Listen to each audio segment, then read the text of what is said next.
One of the keys to surviving long winters is finding ways to have fun. One popular activity is sledding on area hills. We pulled this next story from our archive to show you that the Queen City has had many different spots to sled over the years, including a well-known street.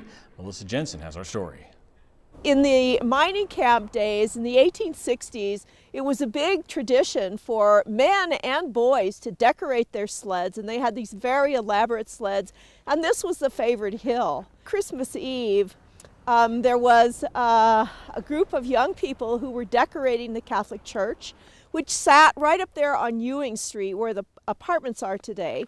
And Mary Ronan tells a story about how she was never allowed to sled because it was something that was forbidden to girls. It's 5 o'clock in the afternoon, and Charlie Curtis, Mary's friend, gestured her over to this big tree that they hadn't cut the boughs off of, and he told her to step onto its branches.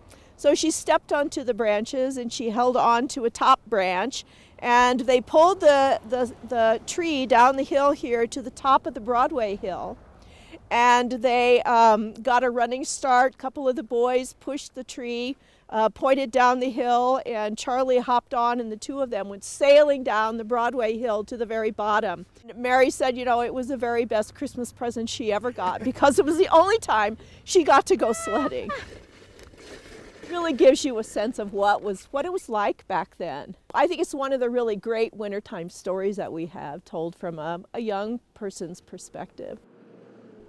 Ellen says the sledding story is one of many told in the book Girl from the Gulches, the story of Mary Ronan.